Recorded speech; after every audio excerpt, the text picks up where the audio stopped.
My name is George Gilliam. I teach history at the University of Virginia and have been asked to moderate this wonderful panel. And I've also been given a text. Please include the following text with your opening remarks. We would like to thank the City of Charlottesville for providing the venue for today's event and for broadcasting this program on Charlottesville's own TV 10. During the Q&A portion, we ask that you please wait for a microphone to be brought to you so that you may be recorded. So keep that in mind. The Virginia Foundation for the Humanities produces, as most of you know, the Virginia Festival of the Book. This presentation today is sponsored by the John L. Now III Center for the Study of the American Civil War at the University of Virginia. And so on their behalf, it is my real pleasure to welcome you. When the only thing a moderator needs to do is to agree with the speakers on what the format will be. And here is what we have agreed upon. Brief overview of the books, not a formal paper. 7 to 10 minutes for each of the speakers. Discussion among the panelists, 25 minutes. Discussion with audience participation, Q&A, 30 minutes. Closing and encouragement to purchase books. That's my job, 3 minutes. Then the last item is wild, enthusiastic applause, as well as whistling, cheers, rhythmic foot stomping from the audience. I will cut this off after 3 minutes. And Steve Engle to my immediate left said, no, please let it keep going. Please let it keep. So keep that in mind as well. Let me first introduce, and I will introduce and say a couple of words about the book for each just before they speak. So I'll say a few words about Steve Engle and his book, and then I will introduce the others. So Steve Engle is professor of history at Florida Atlantic University. He has written or edited 7 books, including the most recent one, Gathering to Save a Nation, Lincoln and the Union's War Generals, published just last year by the University of North Carolina Press as part of its Civil War America series, which our own Gary Gallagher is an editor of. Steve Engle was brought up near Harper's Ferry, West Virginia, and earned his PhD at Florida State University. This book is what is referred to by reviewers as magisterial. It has 481 pages of text, very small, very tight text. This is not Goodnight Moon, with 8 words and a picture on the page. It's very, very tight. 4 pages just to list the abbreviations for his source materials, 127 pages of endnotes, 70 pages of bibliography. He teases us with his introduction, telling that the experience of war gave birth to a new understanding of the United States by 1865, one that governors and Lincoln designed. And then he tells us of the absolutely critical role that governors from the North and the West played, joining with Lincoln to define and redefine the war's aims, as well as to supply the men and material and organization that won the war. Please welcome Steve Engle. Thank you very much. Can everybody hear me? I don't want to be too loud or too soft. First, I want to thank George for that very nice introduction and for being here and being the moderator, and to the other panelists who've also written a tremendous book. I've actually written 3 books in one. I don't recommend that.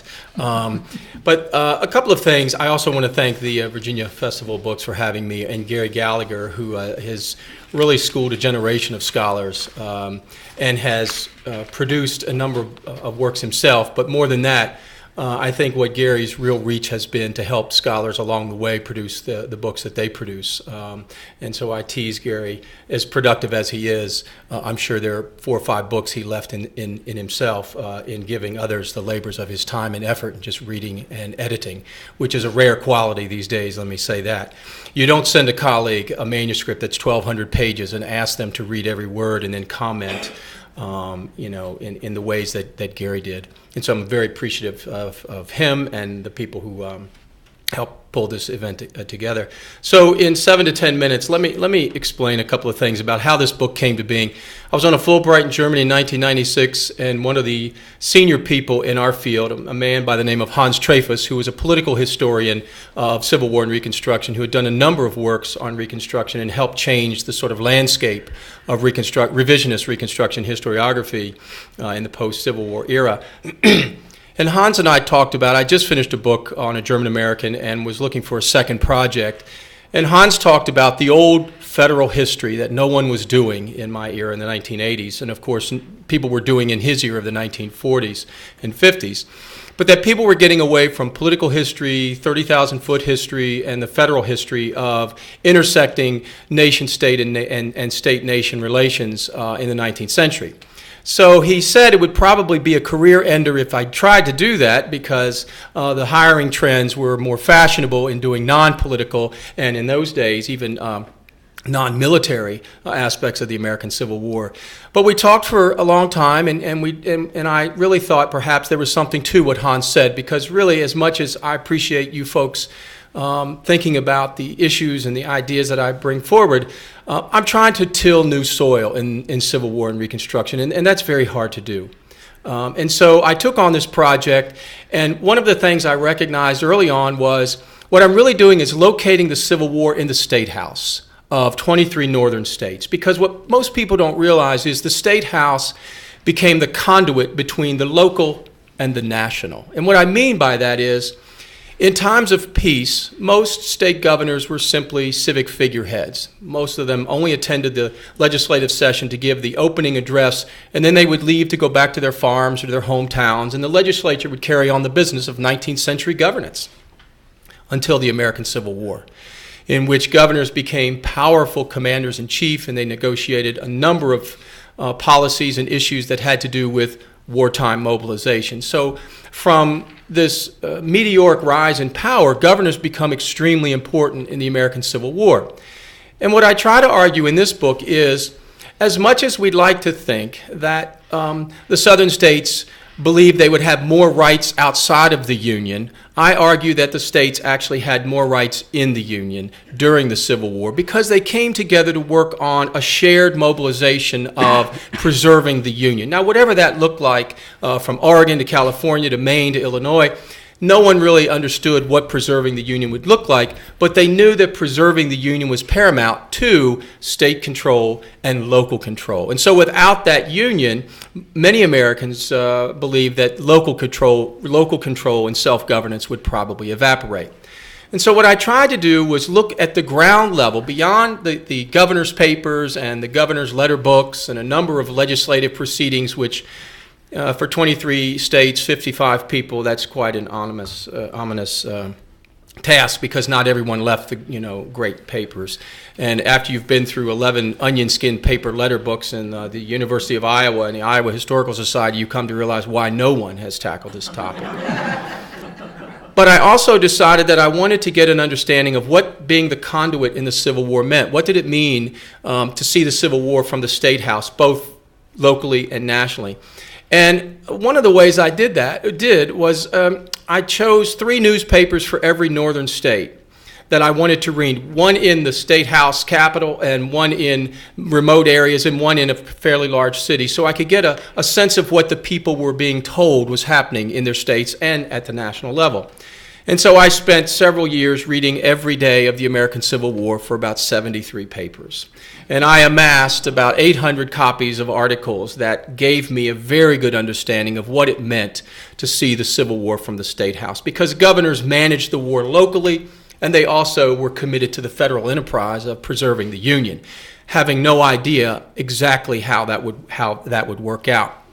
And so what I begin with is an idea. And I want to give you the scene of Samuel Kirkwood, who was the Republican governor of Iowa. If you can imagine this, in April 17th, it's a Wednesday, 1861, and an Iowa congressman gets a telegram at Davenport, Iowa, which is the westernmost telegraph station in Iowa. And he has to get on a horseback for 2 days and ride to Iowa City and inform the governor verbally with the telegraph that the Civil War has been declared and Lincoln has called into service a regiment of Iowa militia. And the response by the governor, who, by the way, is on his farm in Stoga boots, holding a rake and a mule, is startled by this revelation. And the first question he asks is, a whole regiment? How big is a regiment? And the second question was, do we have that many men in Iowa who are military age? And what that really does is give me some sense of just how absolutely unprepared we were to fight the American Civil War. No matter how it turned out, you can't start in 1861 and imagine, well, it was supposed to turn out this way, because I can tell you, if you read this and someone asked me if it was on tape, and I said yes, but it would take you a trip across the country to get through it. So you take a long vacation if you really want to hear this book on tape. But the way it turns out is that these governors were pivotal in shaping the ways in which the war is being transmitted, both at the local and the national level. And they are, I think, key players in shaping local policy in response to the call, but they're also, in some ways, influential in prodding Lincoln to embrace the kind of war that he ultimately embraces in emancipation, in expansion of the Confiscation Act and the Militia Acts and so forth. So I think the governors play a pivotal role in this conflict that has really been missed. And I think it really provided me with an education of not only how unprepared we were, but how important states were coming together in providing a sort of mobilization operation that was unprecedented in a vast decentralized republic as we were, not a nation in any stretch. And these governors give a sense of nationalism to that concept of a republic that I think by the end they could imagine that they've created a closer understanding of what it means to be a self-governing democratic republic, and perhaps the nation that Lincoln referred to at Gettysburg. So those are my 7 to 10 minutes, and I'll yield my next minutes to my colleague Wayne and Rick. So, Well, thank you very much, Steve, and we'll come back for discussion.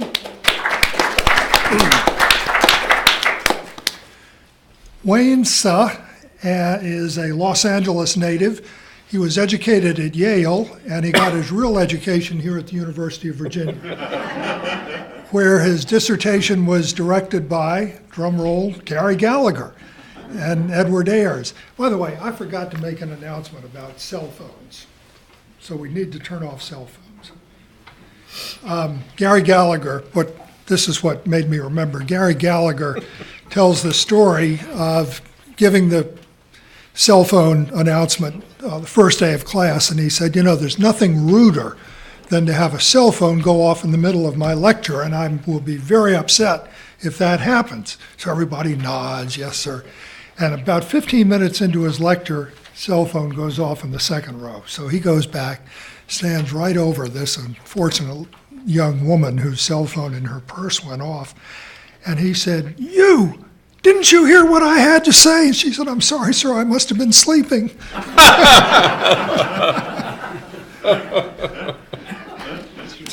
Anyway, I didn't mean to interrupt the flow of the introduction of Wayne.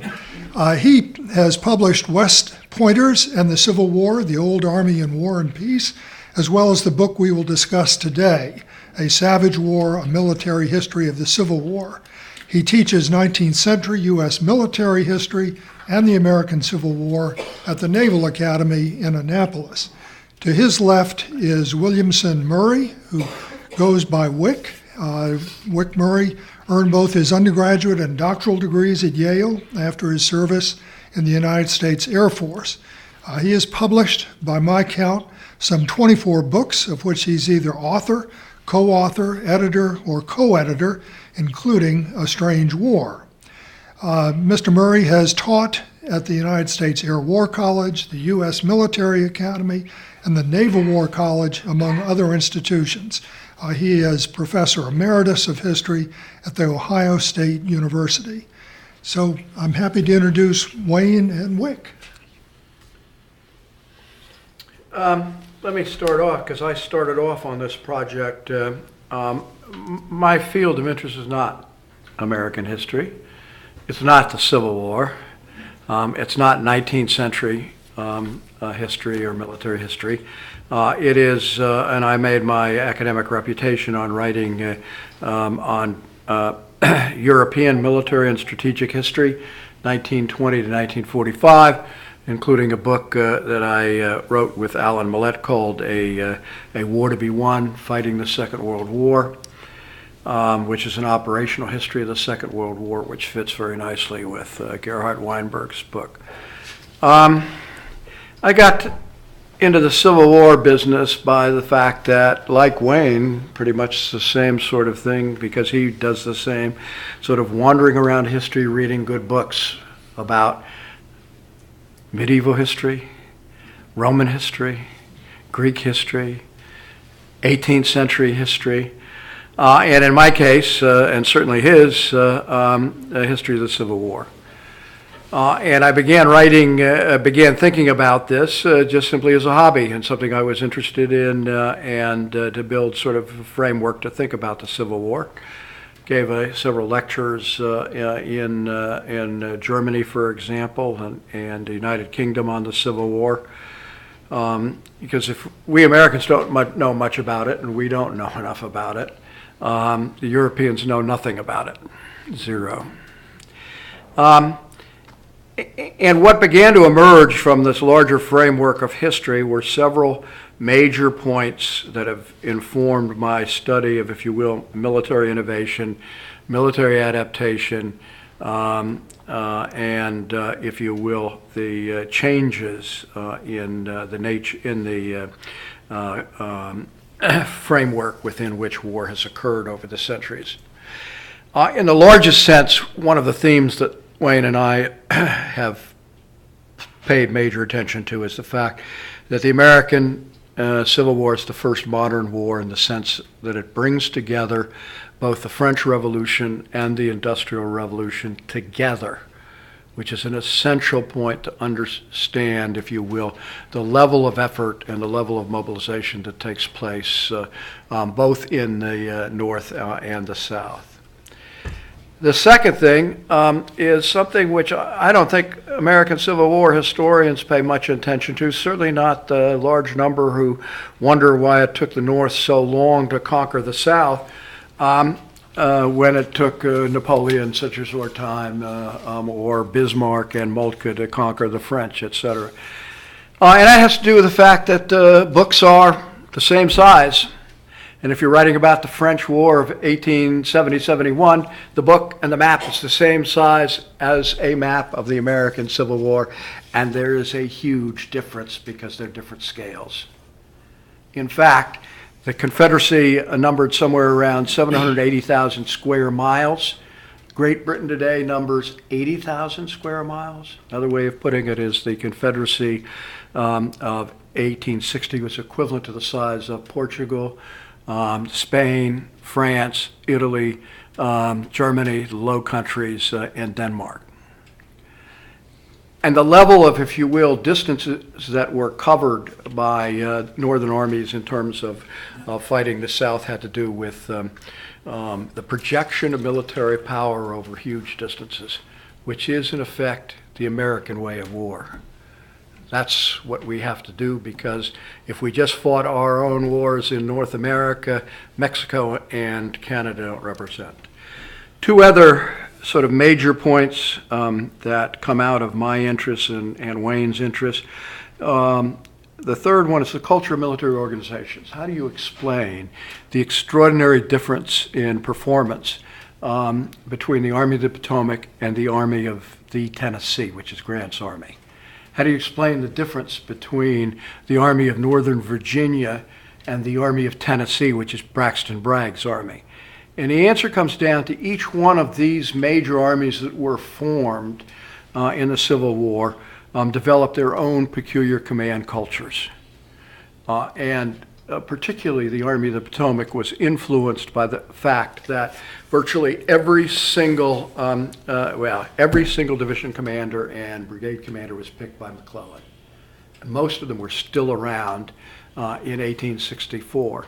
And Grant's problem was when he took over, he did not know the Army of the Potomac, he did not know his commanders, and my sense is that particularly in the early part, both the Wilderness and the Spotsylvania, Grant expected that his corps commanders would act like his corps commanders in the West. They don't. It's an entirely different military culture, one dominated by the old regular army of no initiative, wait for your orders, and expect something else to. And then finally, one of the major things that I have been interested in military institutions for 40 years since my experience in Vietnam is the adaptation of military commanders and their organizations to conflict, and the fact that conflict always changes. The enemy always gets a vote. And particularly this is, in terms of thinking of the Civil War, I guess the best way to put it is the armies of 1861 are closer to the French armies of 1792. And the Union and Confederate armies of 1865 are closer to the armies on the Western Front in 1915. And there's a huge change that takes place between 1861 and 1865, which, from my sense of reading military history, not nearly enough historians have paid attention to. Wayne? All right. First off, of course, thanks so much to the Virginia Festival of the Book and for George for his gracious introduction. To pick up where Wick left off, my own background is my dissertation, which later became my first book, is kind of an odd book in the scholarly world because it actually covers. It's called West Pointers in the Civil War, but it's really sort of a history of the institution of the regular army between its professionalization after the War of 1812 and then its implications of that during the Civil War. So like Wick, I have an interest in military institutions and to some degree maybe if you compare it, for example, like Matt Kaufman's wonderful book about the 19th century army called The Old Army, it's a social history of the regular army, but it actually leaves the Civil War out.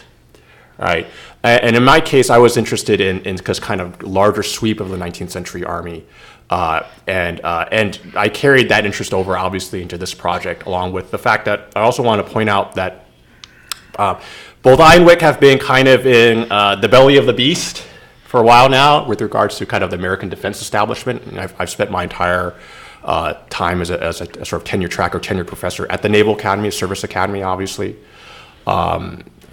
Wick has done a huge amount of, obviously he's an Air Force veteran himself and has done a lot of work with the Department of Defense. I spent time as a political officer in Iraq.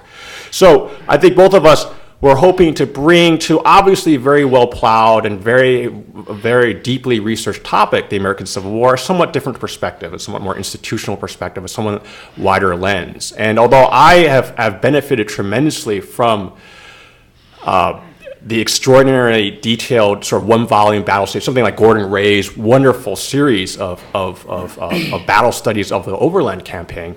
What we were hoping to do was to put this in a somewhat larger context, not necessarily to somehow supersede it, but to try to attempt to look at the war with a somewhat larger frame of reference. And this is where Wick's background in sort of European military history, I thought, was especially valuable. And that was what we hoped to be the contribution, was to sort of complement this flood of wonderfully sort of deeply archival military history of the war, and to give a different perspective on those issues, and that's what we were hoping to do. So with that, I want to leave plenty of time for discussion, and we'll cede the floor.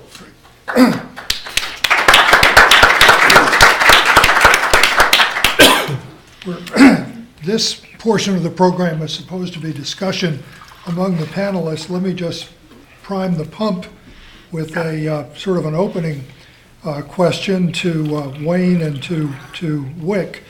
I always try to figure out who's the hero of the book. Certainly Lincoln, certainly Grant come across as very strong leadership in the book. But there's a phrase or an idea that appears repeatedly, almost every chapter, and that is the industrial might of the nation and the ability to use the well-trained, disciplined soldiers and competent generals to project military power across the continent and simply grind down the Confederate armies and the civilian population. But this idea of projecting might across continental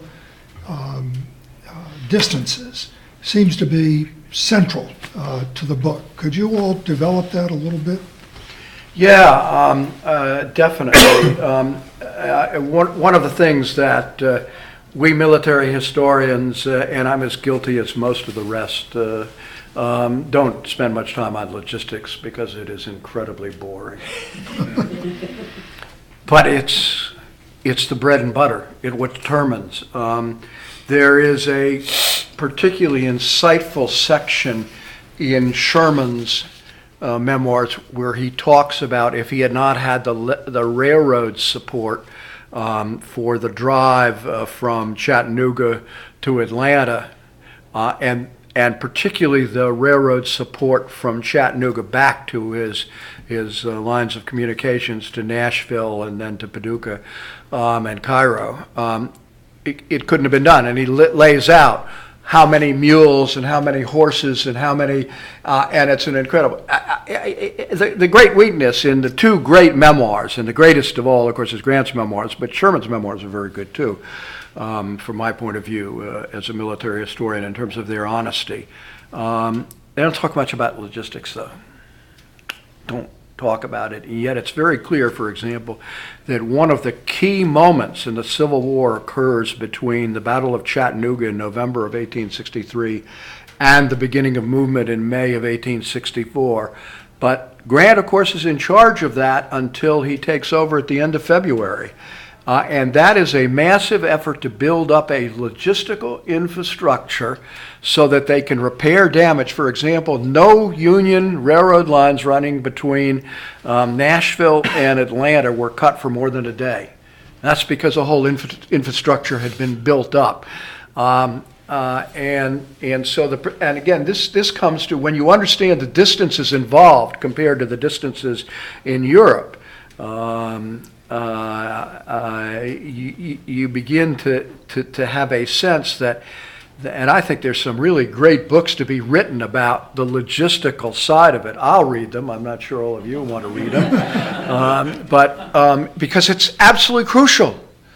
It's absolutely crucial. If Grant and Sherman, and this involved in terms of long-range planning, a massive effort to get Stanton, who supported this planning, to provide a set of new locomotives and cars every month beginning in April of 1864, which they do. And so that is sort of every month somewhere between 50 and 70 locomotives, I don't have the number exactly in my mind, appear on the Western Theater that have been paid for and prepared for, and there's no rush for. And again, we come back to the logistics of the American military is on a paradigm of no other military forces in world history. So I think you've caught, were I to do the book over again, I think maybe we'd spend more time on logistics. I'd make Wayne spend more time on logistics. Wayne, do you want to weigh in on that? Yeah, I also want to point out, this issue of converting mass industrial and kind of material potential into projectable military power. This is where I think actually our books are complementary because, of course, part of that conversion must go through the states. Although part of what we're talking about here with the American Civil War are these forces of nationalism that have been let loose by the French Revolution, they must be channeled, of course, into a specifically federal construct. And arguably, that construct is both limiting and empowering at the same time, especially with regards to the mobilization of actual manpower. And so you have the modern military jargon, this kind of net assessment of respective military forces, and it's true that the North has a lot more of it. But the question is, how do you actually translate that into actual troops, material and weapons and ammunition that is actually doing something? And I think both our books kind of approach this issue from important, if different, perspectives.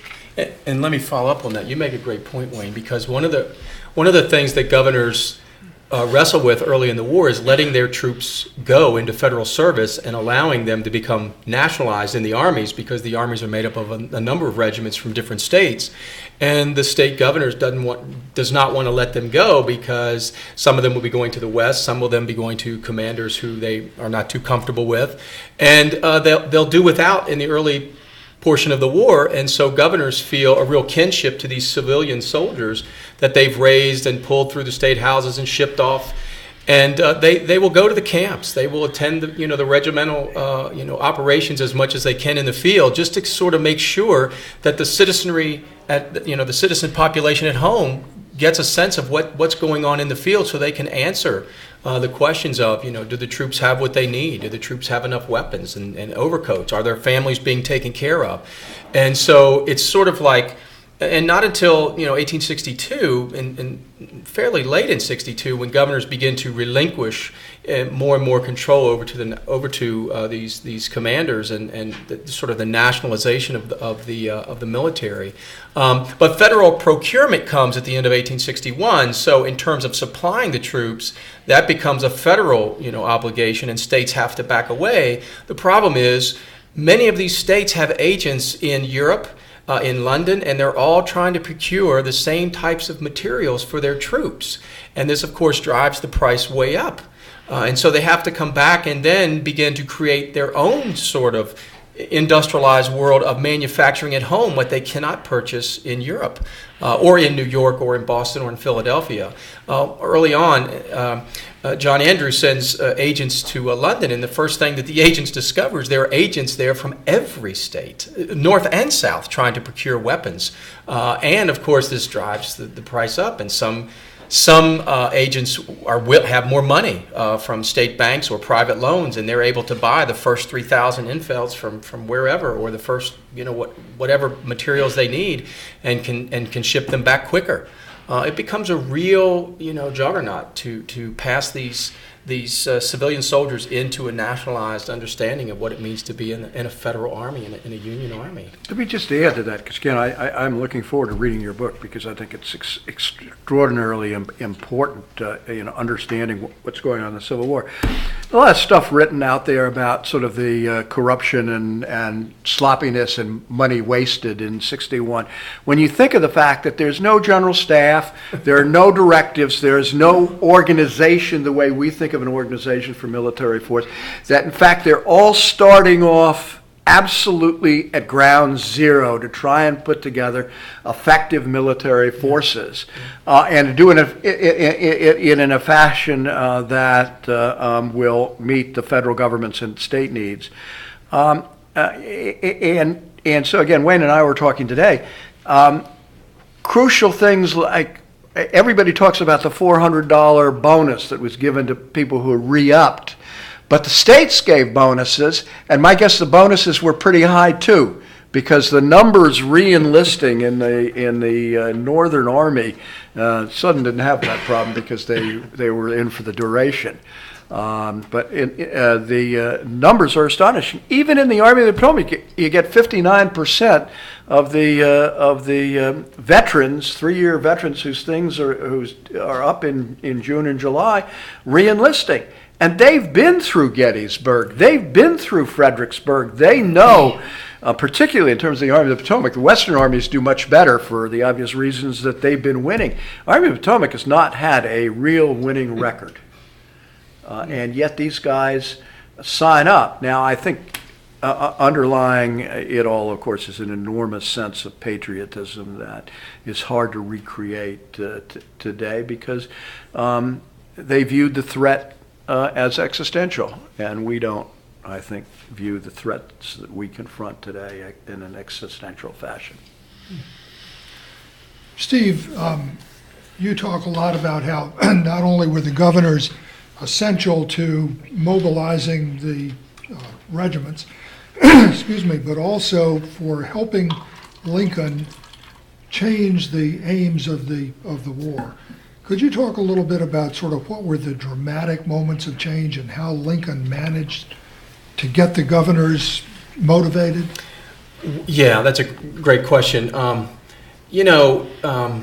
governors always have this issue of it's an ongoing mobilization process during the war.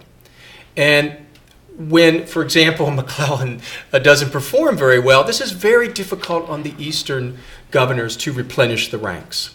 Western governors have a little easier time because their armies are a little more confident because they've won a few victories that give them a sense of accomplishment.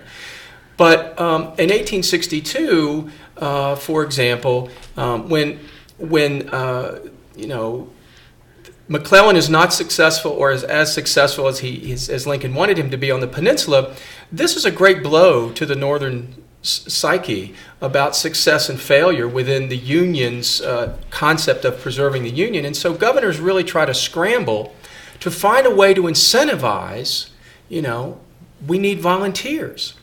And so it's during this period in the summer that several governors make trips to Washington to have personal conversations with Lincoln and to create a way for incentivizing volunteer at the state level. And of course, what comes out of this summer is the Militia Act, which is an act that allows for the draft in the states, which allows governors to draft within their states for the quotas of for their state militia to be federalized. This was unprecedented for most governors whose constitutions had none of this language. And secondly, the Emancipation Proclamation. One of the things I found was throughout the war, these soldiers wanted shorter enlistment terms. Whatever that took, they wanted shorter enlistment terms to come home and to war quicker. And so governors were pressing the issue of confiscation of Southern soil or Southern property and emancipation. And they knew that, much of the populace was conservative and not embracing a pro-black ideology. Even if they were anti-slavery, it didn't guarantee, in fact, would not command that they were pro-black. And so governors knew that even if they were going to expand the war to shorten enlistment terms, probably within, a 2-year period and try to use measures to weaken the Confederacy, there was going to be considerable political fallout at home. And what most people don't realize is New England governors are elected every year. So if you're going to march down the road of emancipation, you might not be reelected. And of course, most governors were not elected every 4 years. Most were 1-year, 2-year, or 3-year elections. And so they recognized that a shorter war benefited the sort of national culture at home to want to be a part of this notion of preserving the Union. And the problem was they were running out of ways to do that, largely because of what's happening on the battlefield. And newspapers were printing, what's happening on the battlefield. In the Bangor Daily Whig and Courier on Christmas Day, they print all of the casualties from the front at Fredericksburg. Well, this is not a real way to incentivize volunteering. And so they have to think of bounties. Well, this means private loans. This means legislatures that have to negotiate loans. Well, this is very difficult. And so the governors take the approach of how can we prod Lincoln to expand the war, to weaken the Confederacy? It involves the Emancipation Proclamation. They move a lot of their senators and congressmen to enact the Militia Act and the Confiscation Act, which of course expands the size of and the sense of the federal government. But many of these governors believed it would weaken the Confederacy, shorten the war, and get their civilian soldiers home quicker. And in the 1862 elections, we know there was a political fallout for those measures. Even before emancipation is signed off on in January, it's a foregone conclusion. And I think it's one of those times where the people were aware of the importance of their governors. And after the Battle of Second Bull Run, which is a Union defeat, this is probably the high watermark for political influence for governors to pressure Lincoln. It's you've got to get the war moving, you've got to win these battles, but you also have to weaken the Confederacy. And many of these governors were governors of fairly conservative states who knew they might not win re-election, but they were willing to go out on a limb and prod Lincoln toward this. And in the end, I think by September, the stalemate, or however it's determined at the Battle of Antietam, I think most governors have concluded that we're moving forward with emancipation. It's designed to weaken the Confederacy, and we're going to have to sell this at home. And that's going to be a real issue for them because they know on the one hand it's designed to protect the civilian soldiers in the ranks by hopefully shortening the terms of those who want to reenlist, and also incentivize volunteering. But they will lose a lot of credibility at home. But some of them will lose re-election, and some of them won't. But I think it really politicizes what governors are trying to do in prodding Lincoln to expand the war effort. But again, everything is tied to the battlefield. Everything is tied to the battlefield. Wayne, the book received a very effusive blurb from General McMaster, now the National Security Advisor to the President.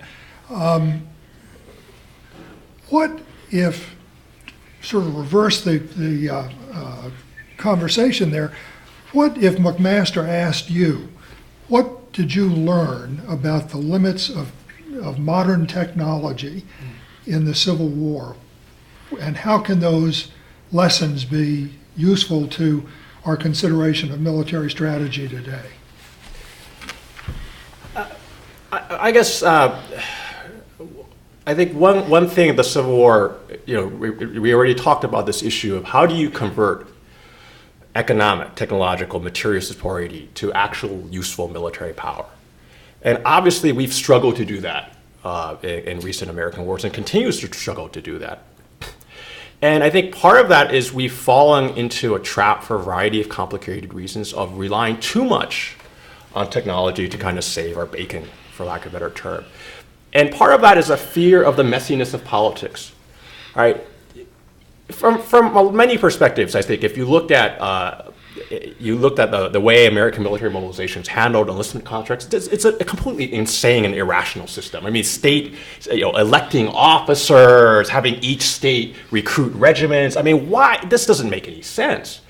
But the way it does make sense is that by using those measures, the positive aspect of that is it basically is a way of getting buy-in from the public, right? So those may be sorts of negative effects that come from, a regiment may elect bad officers, but they know they've done that themselves, right?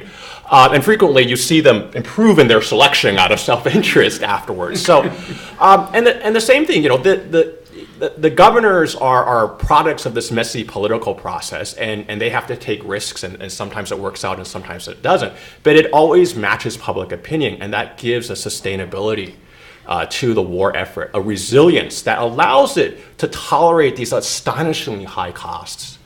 And I think what we've seen is an attempt in recent American wars to try to ignore all of that. You see this is the fact that the fact that both Congress fears trying to do another authorization of use of military force for the current anti-ISIS campaign. No one wants to vote on this. No one wants to even talk about it, really, because of the fear of sort of electoral backlash. But the downside of this is that most Americans don't really have much engagement with a lot of these military efforts. And if you and then the fallback becomes sort of these technological fixes. But those become, I think, one of the arguments of our book is that because the wars then and now, past, present, and future, involve a high degree of uncertainty, a high degree of chance, that hoping you can, and Wick can talk more about this if he wishes, hoping that you can use technology to banish uncertainty from the battlefield is really a fool's errand. And therefore you have to be able to sort of adapt to the complications that occur, and a lot of those times that you need to have political adaptations.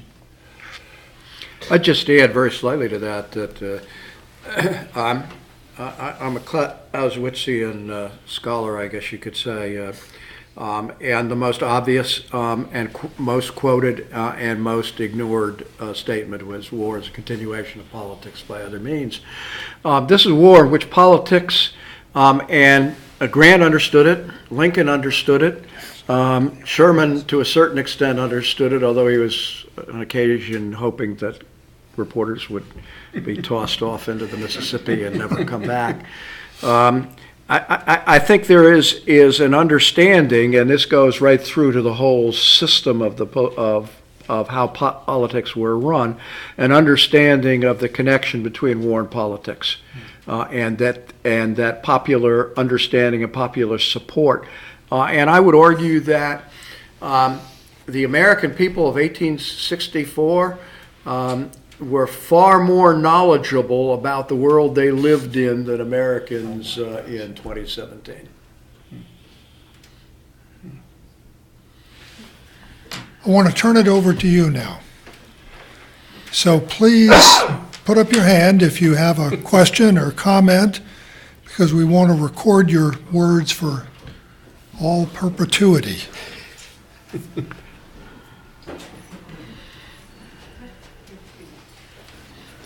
Thank you to everyone on the panel. That was fantastic. My question is particularly for Professor Engle. I loved this book. I thought it was a fantastic discussion of... Could you speak up a little louder? I'm kind of deaf. Sure. Too many jet engines. I thought this book was a fantastic discussion of how federalism functioned during the war, the mobilization, and I wondered if you could put the relationship between the states and the federal government in a kind of larger picture. So you talk about how governors take on all these new powers during the war. Does that change our view that nonetheless this is a time when really the federal government is paramount, and do they maintain those expanded powers after the war? How do things retrench or otherwise later on? Yeah, well, first, thanks for the compliment. Secondly, this is sort of a meteoric rise for the governors.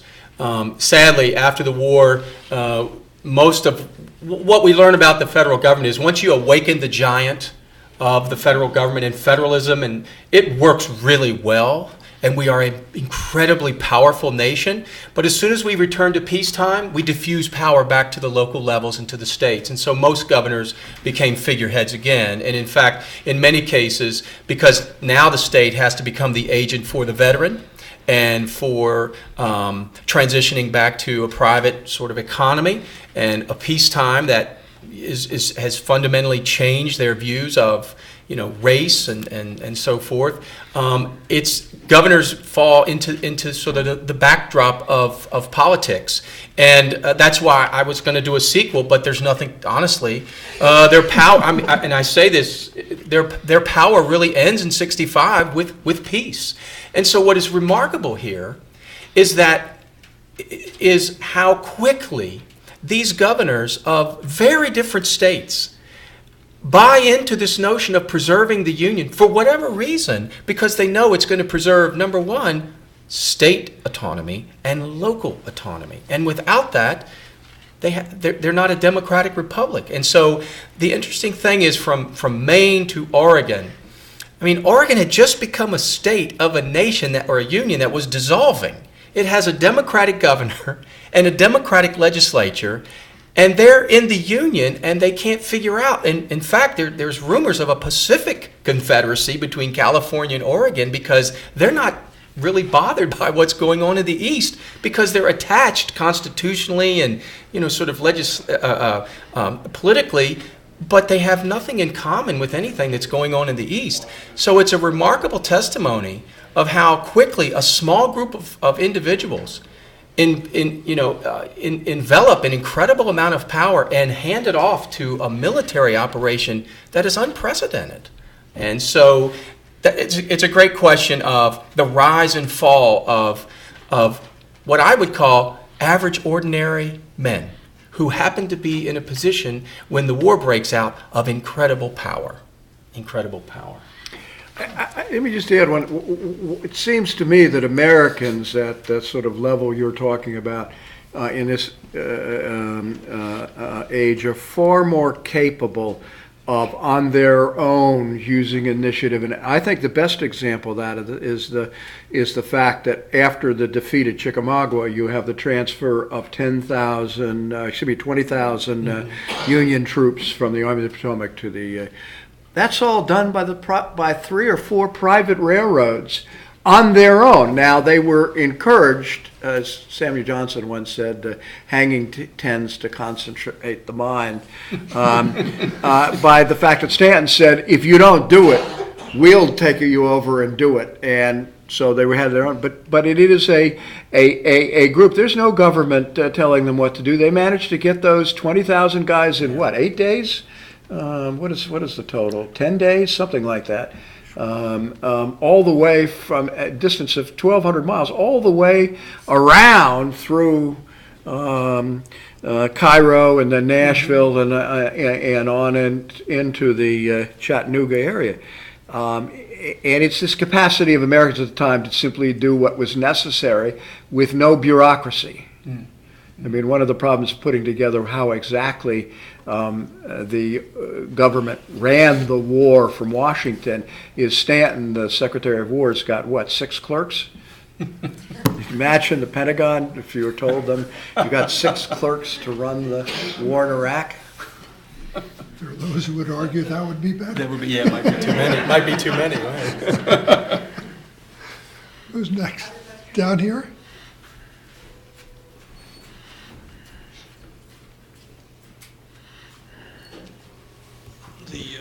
The governor of the most populous state, New York, Seymour, wasn't he a Democrat? How did that affect his performance? Being a Democrat didn't affect his performance at all. He was quite good at it. He was quite good at being a loyal oppositionist. He's the benefactor of what happens in the sort of the expansion of the war in 1862, and becomes governor of the largest, wealthiest state. And it's quite a blow to Lincoln and to the Republican trajectory of how they're going to stay in power during the war. I will say this, however. Not once, even when he's protesting a number of issues, I mean conscription and the expansion of the Militia Act and a number of issues, not once did he withhold troops from the Union war effort. And so to me, that was the real testament. You can oppose Lincoln, you can despise Lincoln, but you have more than 50,000 men in the field. And you have to maintain that, that commitment that you owe to not just to the civilians from the state of New York, but to those other regiments that have been nationalized in an army that are counting on you. And so as much as he will oppose much of what Lincoln and the Republicans are doing, he will not withhold those troops and that commitment. So it's a good question. Good question. Also, in the first troop call of 1862, July 1862, Lincoln arranged for, he didn't want to make the call himself. Correct. He arranged for the governors to do it. Why did he do that? That's a great question. You have to understand, Lincoln is trying to not be a heavy-handed, at this point, look like a heavy-handed dictator who can call up troops and just command them at will. He also wants to get state buy-in. So he wants to engineer a situation that it looks like volunteering is at an all-time low. So he creates the ruse of getting the governors to ask him to make a call. So it looks like it's coming from the northern states. Listen, we're going to need some support from you, Mr. Lincoln. And so he knows this in advance, that it looks better coming from the states and from the state governors because they have buy-in. If they're asking the commander-in-chief, you need to call for more troops. And this can't come from you. It's politically better if it comes from us because we can sell it to our constituents in ways that right now you have some other problems in the field, and we can sell this at home a little better. And that takes place, in New York City. It's sort of one of the great secrets of the war. Again, mustering in, a majority of these governors to support that effort. And very few people know about that. One back in the side there. I was interested in your comment about the industrial state, if you will, and support and logistics. So going post the Civil War, in terms of military doctrine and strategy as it was inculcated, let's say at West Point, what did we learn and did we progress how we went to war post the Civil War, coming from the academy standpoint? Is a fair question? Unfortunately, I don't think we learned much of anything. And the problem has to do with the fact that this war very clearly was 4 years of slogging and terrible casualties, with a lot of military ineffectiveness on both sides that was obvious. 1870 comes along, 71, and the Prussians get rid of the French in literally 4 months, the French armies, and then it takes another 8 or 9 months to clean the mess up. And there is a sort of Germanization of the American military after the Prussian War, including copying German helmets. That was not very useful. I mean, it gave us our staff system and understanding, although, and there are no staffs the way we think of them in the Civil War, except for, it's clear by the last half of '64 that Grant has organized a staff that has none of the nomenclature, G1, G2, G3, but is a staff that we would, and with people that are doing duties that we would understand. But Grant's memoirs are, and the problem with him is that he's not interested in, and never seems to have been interested in, what are the implications for building a better military organization. It's what happened, how did it happen, an extraordinary, and with written almost too well, in the sense that it's so easy to pass over really sophisticated understanding of what's going on in the Civil War from beginning to the end. And so the answer is what Sherman and Upton are looking for, and Upton is sent off to look at European armies and comes back in love with the Germans. The schools that begin at Leavenworth, which is where it begins, emphasize kind of the tactical, logistical staff stuff that the Germans were interested in. The big difference, of course, is the U.S. Navy. When they go into professional military education, they start a war college to look at strategy. And that, I think, may be one of the reasons why the Naval War College is by far and away the best war college we have. But very difficult to give credit for something that happens 100 years ago.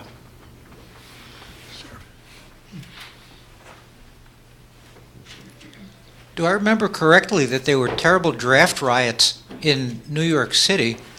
And so really two questions. Whose problem was that seen as? Was that seen as the city mayor, the New York governor, the federal government? And were there other riots around the country just protesting the idea of being drafted? Well, two things. Yes, there were a lot of riots in a lot of the state capitals or wherever the troops were mustering in across the north, Rutland, Vermont. I mean, there were a lot of riots in minor towns. The interesting thing about the draft and the draft riots in New York City, no one really knew exactly when or what day the actual names were going to appear in the newspaper. And they knew it would be sometime, but the provost marshal really hadn't let the governor know, exactly what day these were going to appear after the enrollment, after the selection through the lottery. And so Horatio Seymour makes his way to New Jersey for a little vacation and a little inspection.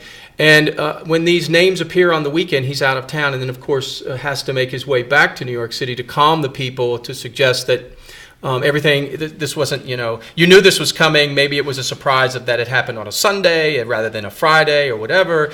But it was very much his and the mayor's responsibility to sort of quiet the city until he could get troops from, from the commanders at Gettysburg, and in this case also he would have to call up some militia because he was afraid that riots were going to break out in other cities. And in fact, Milwaukee had riots, Chicago had riots, and so governors were on the alert with their mayors. You better retain some of those regiments that are about to go off to war. We might have to divert them to some of these other cities to quiet the storm of protest.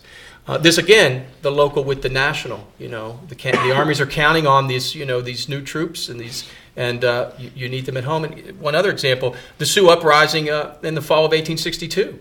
The Wisconsin governor has to promise Lincoln he's going to send some regiments, and then he has to sort of couch this with, but I have this uprising, and so I'm not going to be able to send as many troops. And of course, Lincoln, you have to. This is not negotiable.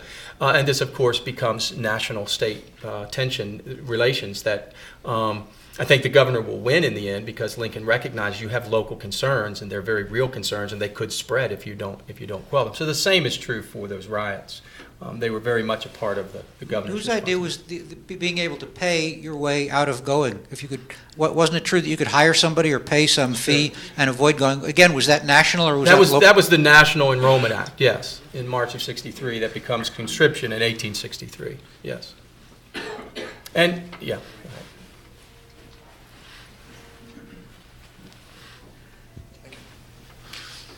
Hi, I want to make some comments on the evolution of logistics. I've been down to City Point in Hopewell, Virginia, and that's where Grant's headquarters was, and it's sort of a peninsula coming out into the James River.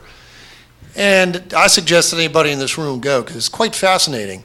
And all this busyness was happening around where Grant lived in these small log cabins.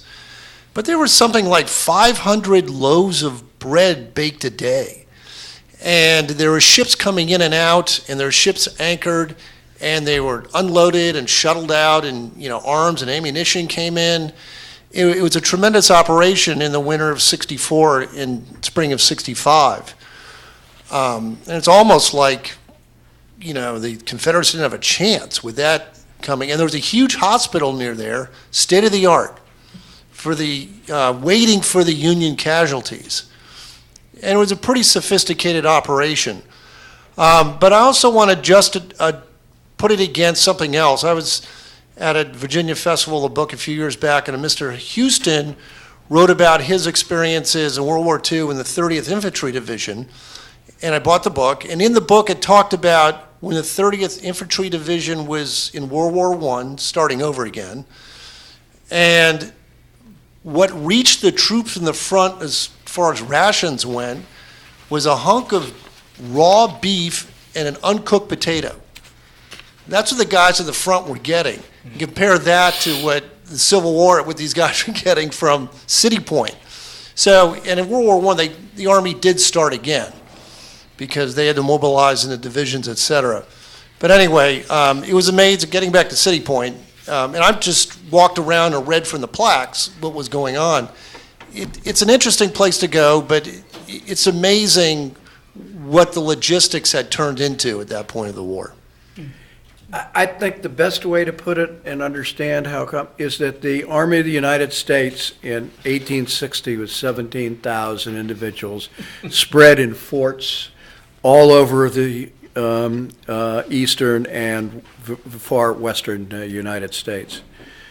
By the end of '63, you have the Union with 1 million men in arms, 600,000 on the sharp end, who are at Chattanooga, down the Mississippi River, in New Orleans, have just bashed Charleston, South Carolina, and are threatening the expansion and logistical, if you will, support given. Now, I think the advantage that you got to understand that when they were marching, they got hardtack, and I don't know if they've ever eaten a hardtack. Everything I've heard, it is about the most appalling piece of equivalent to bread that there is, a saltine with the consistency of concrete. The advantage of City Point was they had been stopped for about, in terms of the siege of Petersburg, for about a 3 or 4 month period by the end of the year.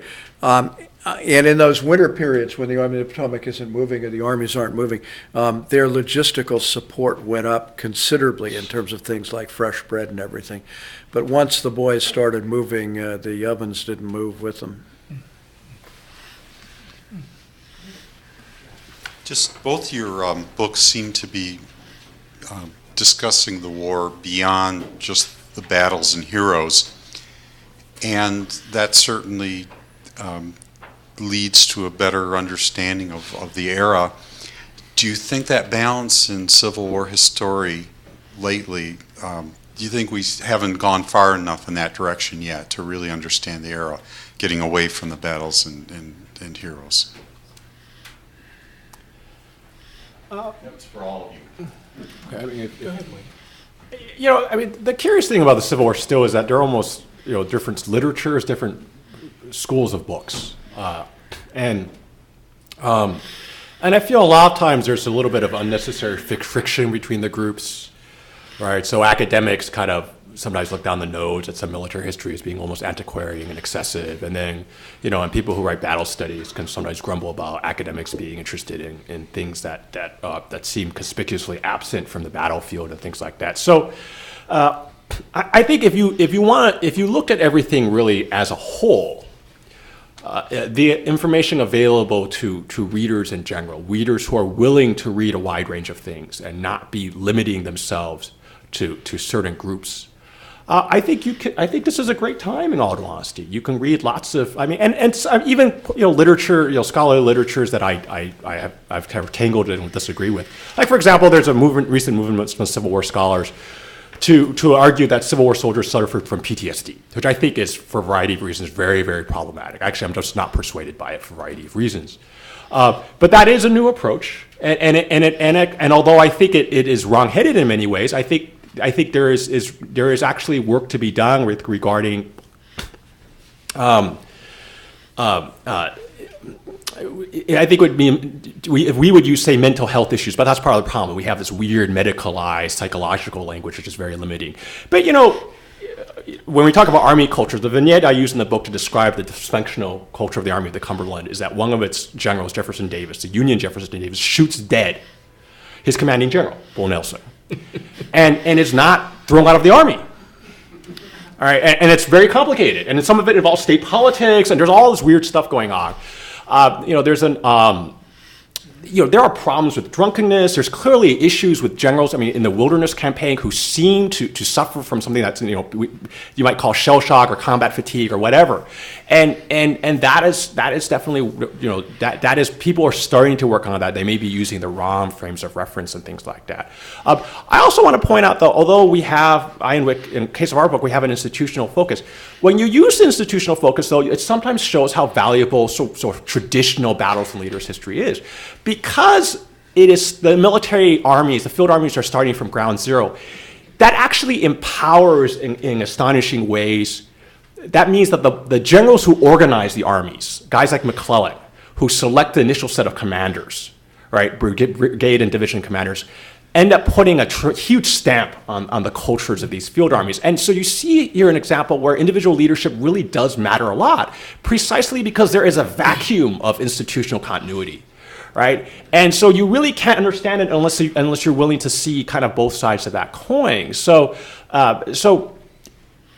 I mean, I have a fairly Catholic view of history. I think it is a great time. It's part of the problem. I think, if anything, is really there are too many books out there. Right? Let me add it, because there's one specific story that I think says an enormous fashion how deep McClellan's culture had soaked into the Army of the Potomac. There's an incident on the second day of the Wilderness where Longstreet has arrived finally, and much of the Confederate High Command, Lee, Stewart, Longstreet, and I think Anderson, are all clumped together with a few staff officers talking, and out of the woods, because they're right in the middle of the wilderness, 30 yards away come about 15 Union soldiers who've been on patrol. Those guys are in a position, literally, to go boom, and there's no Confederate high command. What do? They turn around, whoops, we must be in the wrong place, and leave and don't do anything. Again, this is an Army of the Potomac in which, at every level, nobody's willing to show any initiative. And contrast that, of course, with the kind of initiative that is shown in the West Union armies or by Lee's army. And that kind of incident is inconceivable when, for example, at the very end of the Second Bull Run, when Kinney is caught by Confederates and rides away, what do? They shoot him. Again, they don't say, well, we should wait for orders to shoot at this guy. They shoot him. Again, the Army of the Potomac is in terms of its willingness to suffer and stay it through to the end in terms of its soldiers, and yet the record of defeat and abysmal leadership, which there's a wonderful quote from Upton that we have in there, which says, sufficient commanders, corps commanders should all be taken out and shot. Upton is at the time a colonel. That, of course, would have helped him. By the end of the war, he might have, because he's a division commander, I believe, by the end of the war, would not have been quite so enthusiastic about shooting division commanders. But, again, the sort of cultural ideas, and I think there's a huge amount of stuff to be done by Civil War historians in looking at the culture of these armies in terms of how they're put together and who gets picked. What influence Buell has, and what I'd call sort of institutional history of various military organizations within the competing sides. Before I ask you to join me in the 3 minutes of rhythmic clapping, foot stomping, cheers, whistling, and all that, let me ask you to do two things. Number one is to complete the evaluation form. This is sort of like the report card on these guys. Second thing is, let me make a shameless, utterly shameless bid for you all to buy some books. I don't know most of you. You don't know me. There's not a reason in the world for you to take my word for it. But I will tell you, these are really good books. They're well written. They're fast paced.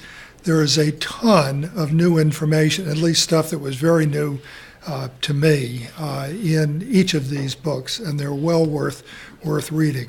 So Wick and Wayne and Steve will all be here for the next while to sign books. We've actually posted sentries at the doors, and nobody will be permitted to leave. No, we very much appreciate the good questions, the attention that was paid, and please join me in thanking these three panelists.